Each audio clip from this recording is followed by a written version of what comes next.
মেয়েদের মাথায় যে কত বুদ্ধি, কত সময় কত বুদ্ধি করে কত কাজ করতে হয়, দেখা যায় অনেক কঠিন কাজও সহজ করে ফেলতে হয়। তো আসসালামু আলাইকুম এভরিওয়ান, সবাই কেমন আছেন? আলহামদুলিল্লাহ, আল্লাহর রহমতে আমরা ভালো আছি। তো যে কারণে বলছিলাম, আসলে মেয়েদের মাথায় অনেক বুদ্ধি, বিশেষ করে রান্নাবান্না করতে গেলে দেখা যায় অনেক অল্প জিনিসও দুজনের খাবারও দেখা যায় চারজনের করে ফেলতে পারে। তো এটা আসলে মেয়েদের মাথায় আল্লাহ একটা বুদ্ধি বেশিই দিয়ে দিছে মনে হয় আমার কাছে, জানি না কে কীভাবে বলবেন। তো আমাদের বাসায় দেখা যায় ছেলেরা বিশেষ করে বেশিরভাগ বাসায় মনে হয় ছেলেরা পা খেতে চায় না। তো আমাদের বাসাও তেমন ব্যতিক্রম কিছু নাই।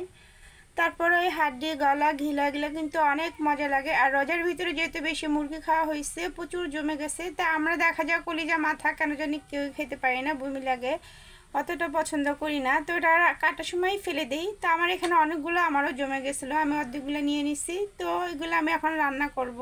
আর আমি কেন বলছি বুদ্ধি, কারণ আমি একসাথে এগুলো সব বেছে কেটে রান্না করতে করতে 2টা 3টা বেজে যাবে। তা আমি যতটুকু রান্না করব আমি অতটুকু নিয়ে নিছি। আর দেখা যায় ছেলেরা যেহেতু পা ঘিলা গলা খেতে চায় না, বিশেষ করে পাটা একটু ঘৃণা করা, হয়তো মেয়েদের কাছে এগুলো খুবই ভালো, আবার এটা শরীরের জন্য কিন্তু খুবই ভালো। তা আমি এই জন্য সবসময় করি কি, দেখা যায় মুরগির ভিতরে 3-4 টুকরা সলিড মুরগির মাংসই দিয়ে দিই। যখন ছেলেরা খাবে তখন এগুলো দেখা যাবে পাগুলা নেওয়া দিয়ে মাংসগুলো উপরে দেওয়া যাবে। তো এই জন্য মেয়েদের একটু হলেও বুদ্ধি খাটিয়ে রান্না করতে হয়। আর এই যে আমি ফ্রিজে সাজনাগুলো রেখে দিয়েছিলাম, তো 3-4টা বের করে এখন ডালে দিয়ে দিচ্ছি, কারণ সাজনা কেটে আমরা অনেকে রিল ভিডিওগুলো দেখছে না, অনেক সাজনা আনা হয়েছে। তো একসাথে এত খাওয়া সম্ভব না, মাঝে মাঝে এভাবে ফ্রিজে রেখে দিলে ডাল শুটকি অনেক কিছু দিয়ে খাওয়া যায়। সাজনা একটা এমন একটা জিনিস যে ডায়াবেটিসের জন্য খুবই উপকার। আমরা আগে একদম খেতামই না। আর আমাদের নিচতলা বাসায় যেহেতু সবাই জানেন, পিছনে আমাদের বাগানও আছে, বাগানের ভিতরে সাজনা ছিল, ওগুলো আরও মানুষকে দিয়ে দিতাম। তো এখন ডায়াবেটিসের জন্য এটা খুবই উপকারী একটা জিনিস। আবার বাজারেও প্রচুর দাম, দেখা যায় সবসময় কিনেও খাওয়া হয় না।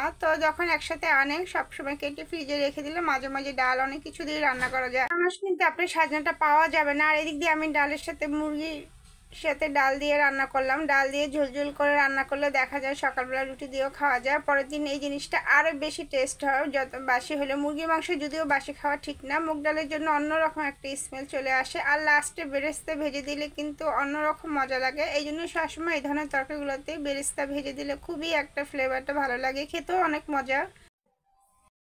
আর এখন ঝোল করে রান্না করছি গরমের দিনে। আলুটা তো অবশ্যই দিচ্ছি, আলুটা না দিলে হতো। আমার ছোটো বোন সাথে আলু ছাড়া ভাত খাবে না, যতই সুস্বাদু তরকারি হোক না কেন। তবে গরু মাংস আলুটাই বেশি পছন্দ করে। তা আমার এই তরকারিটা অনেকটাই হয়ে গেছে, এখন আমি জিরার গুঁড়ি কাঁচামরিচ দিয়ে নামিয়ে ফেলবো। আর যে কোনো ডালের তরকারি দেখা যায় পরে ঘন হয়ে যায়, তো এই জন্য একটু ঝোল নামানোটাই ভালো, নাহলে পরে আবার গরম করতেই হয়, কারণ একসাথে এটা পুরোটা নিশ্চয়ই খাওয়া হবে না। তা আমার রান্না এক সাইডে কমপ্লিট, এখানে ভাত বসিয়ে দিছি, আর অনেক কিছুই রান্না করব, সব কিছু এলোমেলো আছে। তো অনেকে দেখা যায় রান্না বান্না একটা করে একদম গোছায়, আমি অন্যরকম করে কাজে একদিক দিয়ে রান্না করি, একদিক দিয়ে গুছিয়ে ফেলাই, বা একটা বসিয়ে অন্য তরকারি করে ফেলি। আর যেহেতু এক হাতে সব কিছু করতে হয়, আমার কেউ সাহায্য করার কেউ নাই, তো একা একা করতে হয় দেখে একসাথেই আমি সব কিছু করে ফেলি। আর তখন এই ভর্তাটা করছি, এটা কিন্তু এখন বিকালের জন্য আবার পায়েস রান্না করে রেখেছি। এই পর্যন্ত।